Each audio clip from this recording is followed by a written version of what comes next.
बिस्मिल्लाहिर्रहमानिर्रहीम। अस्सलाम वालेकुम नाज़रीन, मैं हूँ आसमा शिराजी। प्रोग्राम है फैसला आपका नेशनल प्रेस क्लब इस्लामाबाद से। हमारे आज के प्रोग्राम का मौजू थोड़ा सा मुख्तलिफ है और वो मौजूदा जो सूरत हाल है उसके तनाजुर में है। आपको मालूम है पिछले एक हफ्ते में जो पॉलिटिकल तब्दीलियाँ, सियासी उफ़क़ पर जो तब्दीलियाँ रूनुमा हुई हैं, उसके बाद एक नई हलचल सी दिखाई दे रही है। जीटी रोड ज़िंदा हो चुकी है, मुज़ाहरे और उसके बाद जो सूरत हाल है वो आपके सामने है। कराची में सुप्रीम कोर्ट का फ़ैसला आ गया है बदअमनी के हवाले से और वहाँ पे हुकूमत की नाकामी के हवाले से भी बात की गई है। इसके साथ साथ मुख्तलिफ मौज़ूआत पे जो कि आप मुख्तलिफ प्रोग्राम्स में सुनते रहे हैं और न्यूज़ में चलती रही हैं, वो सारी सूरत हाल इस पूरे एक हफ्ते के अंदर रही। अब हमें आगे की बात करनी है कि आगे की सूरत हाल क्या होने जा रही है। क्या पाकिस्तान के अंदर जो कि पाकिस्तान के अवाम के मसाइल हैं वो इस कदर गंभीर हो चुके हैं कि शायद उम्मीद कम होती चली जा रही है। दूसरी तरफ पाकिस्तान की मईशत का बुरा हाल है। 10 अरब डॉलर 10 अरब रुपए या 11 अरब रुपए डालने से लोड शेडिंग तो ख़त्म हो गई है कुछ दिनों के लिए, लेकिन इसके बाद क्या होगा? हमारी जो इकॉनमी है वो सीसीयू के अंदर पड़ी हुई है और हम उसको जनरल वार्ड की ट्रीटमेंट दे रहे हैं। क्यों दे रहे हैं?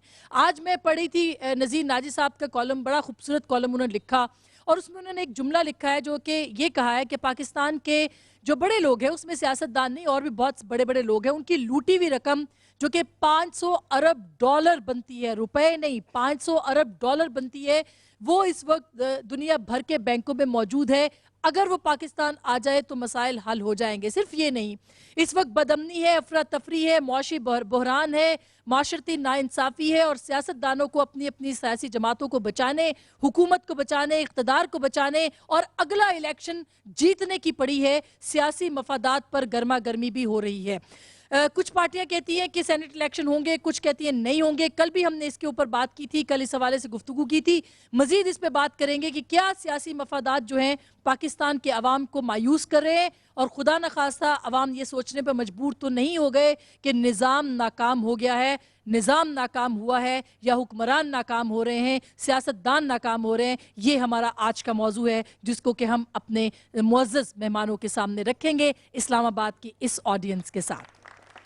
मैं बहुत बहुत खुश आमदीद कहती हूँ। मुझे ज्वाइन करें यहाँ पर इस्लामाबाद नेशनल प्रेस क्लब में डॉक्टर फ़ारूक सलीम साहब, जो कि मारूफ तज्जिया निगार हैं, द न्यूज़ में लिखते हैं और इनके तज्जिए बहुत साहिब हैं, हम इनको पढ़ते रहते हैं। बहुत शुक्रिया आपकी तशरीफ़ आवरी का। उनके साथ है सेक्रेटरी इत्तलात मेरे बहुत मोहतरम, बहुत हर दिल अजीज़ मुशाहिदुल्लाह खान साहब, पाकिस्तान मुस्लिम लीग नवाज़ के सेक्रेटरी इत्तलात हैं। बहुत शुक्रिया आपकी तशरीफ़ आवरी का।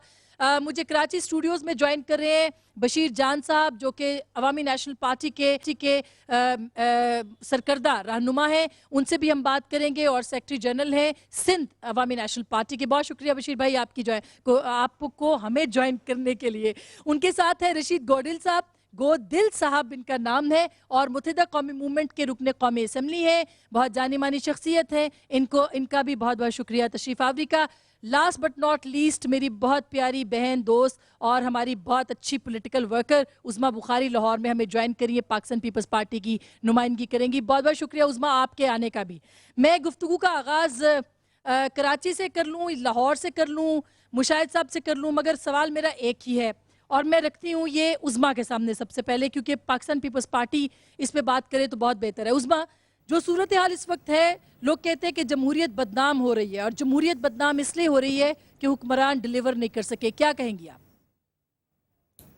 देखिए आसमा, पहले तो मैं समझती हूँ कि अभी आपने जो बात की कि जमहूरियत जो है वो नाकाम हो रही है, मैं इससे एग्री नहीं करती और मैं कोई भी पॉलिटिकल पार्टी इससे एग्री कर सकती है। जमहूरियत इस मुल्क में कभी नाकाम नहीं हो सकती और अगर जमहूरियत नाकाम हुई है तो उसके कॉन्सिक्वेंसेस हम बहुत बड़े बड़े मार्शल लॉज की सूरत में देख चुके हैं।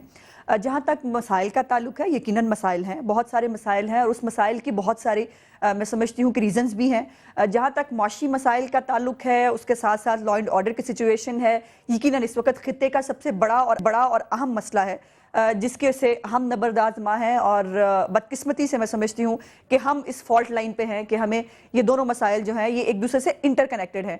अगर मुल्क में बदअमनी ना होती, अगर लॉ एंड ऑर्डर की सिचुएशन इस तरह की ना होती तो यकीनन हमारे मुल्क में बैरूनी सरमायाकारी भी हो रही होती, हमारे मुल्क की जो है इकोनॉमिक ग्रोथ भी बेहतर होती। लेकिन उसके बावजूद मैं सियासत तो समझती हूँ जीत कि रही ये है, कह देना कि मफाहमत तो हो रही है। आपने एमकेएम को भी शामिल कर लिया, कायदे आजम लीग को भी शामिल कर लिया, तो सियासत तो बड़ी कामयाब चल रही है, फिर हुक्मरानी इतनी कामयाब क्यों नहीं है?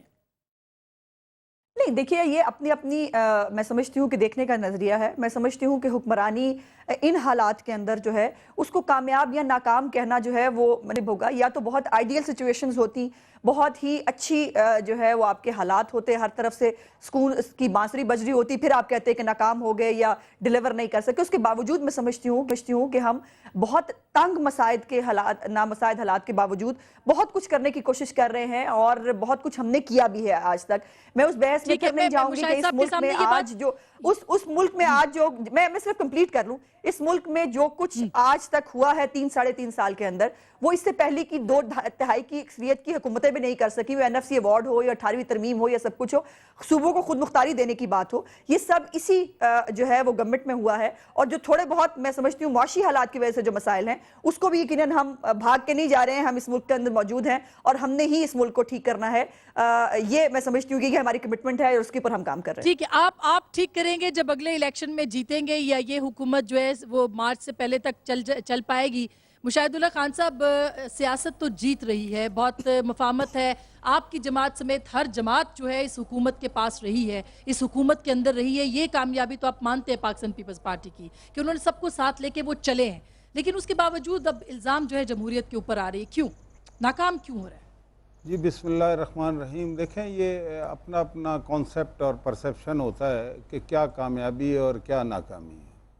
अगर इक़्तिदार की बंदर बाँट और रस्सा कशी और लोगों को जो पार्लियामेंट में जिनका वजूद है उन्हें अपने साथ मिला लेना ही कामयाबी है, तो हो सकता है बहुत कामयाब हों मौजूदा हुकूमत के लोग। लेकिन ये जो निज़ाम यहाँ पे जो भी है, इस पर भी मैं बात करना चाहता हूँ निज़ाम पे। लेकिन बात यह है कि यहाँ जो भी निज़ाम है, जमहूरियत है जैसी तैसी है।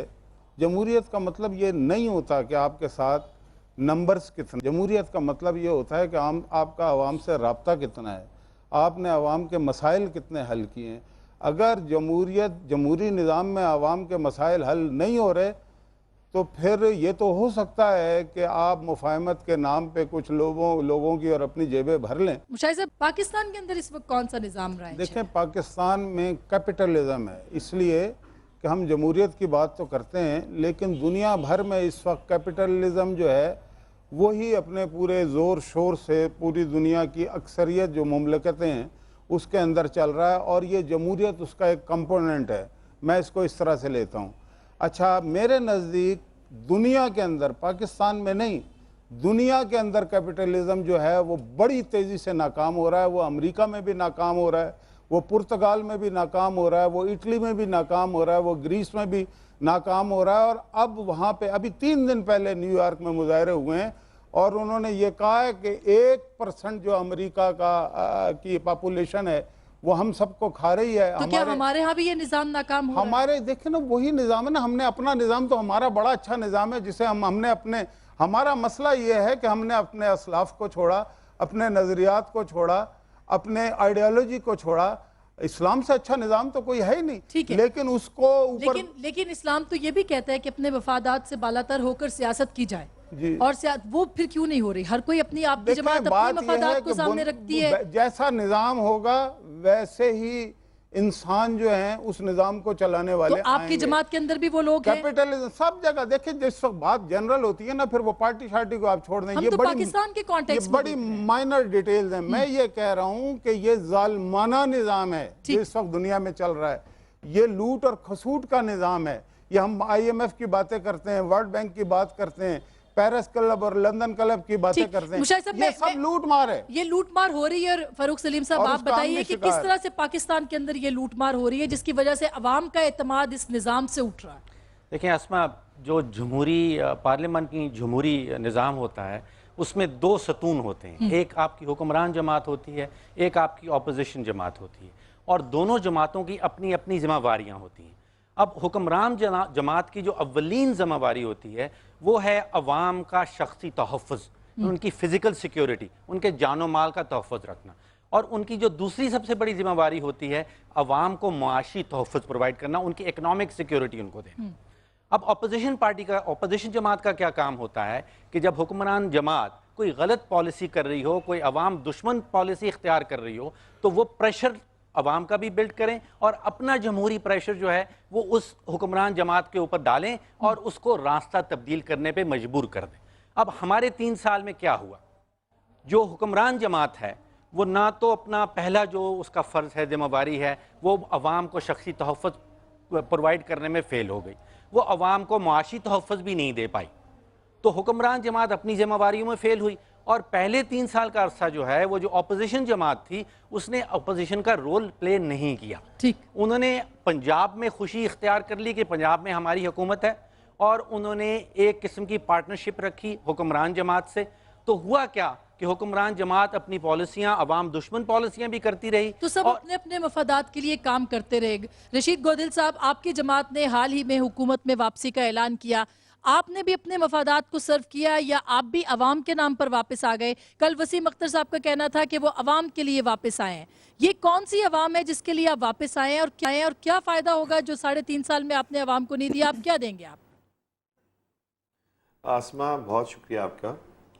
हुकूमत में जो शामिल हुए हैं तो सिंध की जो सूबा सिंध की रियलिटी है और जो यहाँ की सियासत है, यहाँ आवाम के जो मसाइल हैं, हमने उसको इस्तेकाम सिंध के लिए अगर आप समझे तो हमने हुकूमत में शामिल हुए। और बात आई आपकी 3-3.5 साल में डिलीवरी की, तो वाकई मैं ये बात कहता हूँ कि इस मुल्क में जो मुशाहिद भाई ने कहा कि 1% अमेरिका के लोगों ने यरगमाल बनाया हुआ अमेरिका को, तो इस तरह हमारे मुल्क में 2% एलिट जो है वो चाहे ज़मींदार हों, जागीरदार हों, इंडस्ट्री वाले हों, उन्होंने असम्बलियाँ सेनेट में कब्ज़ा किया हुआ है। हुक्मरान तबका भी वही होता है जो न टैक्स देता है न लोगों को सहूलत पहुँचाता है। तो हम तो इस जंग के खिलाफ लड़ रहे हैं, इस बात के खिलाफ लड़ रहे हैं। हम तो कहते हैं हम 98% अवाम के नुमाइंदे हैं और पूरे पाकिस्तान में ऐसे ही नुमाइंदे होने चाहिए। मिडिल क्लास के, लोअर मिडिल क्लास के नुमाइंदे होने चाहिए जिन्होंने अपनी तालीम भी हासिल की हो, बस में लटक के गए हों, तो उसको एहसास होगा। अब जो गोल्डन स्पून लेके पैदा हुआ होगा उसको एहसास तो नहीं होगा। तो निज़ाम को बदलना होगा, इस तरह से बदलना होगा कि अवाम के वाकई एक्चुअल नुमाइंदे आने चाहिए और अपने अपने लोगों में से, अपनी अपनी सफ़ों में से उन लोगों को आगे बढ़ाना होगा। तो इस मुल्क के अंदर हमारे पास पिछले 62-63 साल में मसला यही रहा है कि एलीट जो है उसने हुक्मरानी की है गरीबों के नाम पे और गरीबों को डिलीवर नहीं किया। गरीबों को डिलीवर करने का मकसद ये कि आप क्या कहते हैं जमहूरी इदारे नाकाम हो गए, सिस्टम नाकाम हो गए। मैं कहता हूँ कि जमहूरी इदारे जो वो नाकाम नहीं होते। इदारे जो है बनते हैं आदमियों से। आदमी जो होते हैं वो जो भी सियासतदान है, तो उन्होंने जो अवाम का नुक्ता नज़र है उसको लेके आगे नहीं बढ़े। जो डिलीवर करने का होता है वो आगे नहीं बढ़े। पिछले 62-63 साल की बात कर रहा हूँ मैं, सिर्फ इस 3 साल की बात नहीं कर रहा हूँ। वापस हुकूमत में भी आ गए। मैं बात कंप्लीट करने दें, मुझे कंप्लीट करने दें प्लीज। मैं छोटी सी मिसाल देता हूँ कि बल्दियाती सिस्टम पूरे पाकिस्तान में नाफिज था। अगर बल्दियाती सिस्टम खराब होता तो कराची हैदराबाद में डिलीवर ना होता, काम ना होता। तो सिस्टम खराब नहीं होता। सिस्टम को हमें वो अप्रोच लेके जानी पड़ेगी कि आवाम को किस तरह उसका हक दिया जाए। हम तो अपनी बेहतरीन कोशिशें करते हैं, लेकिन हम हैं तादाद में 25। तो हम ये कहते हैं कि इस मुल्क के अंदर वो इनकलाब आना चाहिए जो गरीब और मुतवस्सित तबके का इनकलाब हो, तो जमहूरी इदारे भी कामयाब इंशाल्लाह होंगे। क्योंकि इस मुल्क के अंदर मसला एक और भी है कि हम मईशत को मजबूत नहीं कर सके अभी तक। आज दुनिया की सियासत जो है मईशत की मोहताज है। अगर हम माशी पॉलिसी बनाए उस मुल्क के अंदर 16 लाख लोग टैक्स देते हैं। 16 लाख लोग सुने मेरी बात। मैं आगे बात बढ़ाती हूँ बशीर जान साहब से। मैं आपके पास दोबारा वापस आती हूँ। बड़ी खूबसूरत आपने बात की। मईशत को आगे बशीर जान साहब कैसे लेके जाएंगे? खुद कराची की मिसाल ले ले, पाकिस्तान की शाहरा गए, हर जमात के ऊपर भत्ते का इल्जाम है और इस हमाम में सब नंगे नजर आते हैं। फिर किसके सामने नहीं आसमा, ये बात गलत है। उसमें अदालत का जो बयान आया था बयान कोर्ट किया गया था, अदालत को वर्डिक्ट नहीं दी। आसमा शुक्रिया। अदालत ने जी आसमा बहन शुक्रिया। मेरे ख्याल में आज आपने जो मौजू चुना है यही वो मौजू है कि अगर इसको हम समझ ले तो शायद हमारे इस मुल्क का मुस्तकबिल या तकदीर बदल सकता है। आसमा देखिए, बात सुने, एक होता है हुकूमत, एक होता है निज़ाम। जिस तरह मुशाहिदुल्लाह साहब ने आज तशरीह की है, मैं वैसे भी इनको बड़े गौर से सुनता हूँ और आज इन्होंने जो बातें की है तो मैं तो हैरान रह गया कि इन्होंने जो बातें की, हकीकत में इस दुनिया में 3 निज़ाम हम समझते हैं।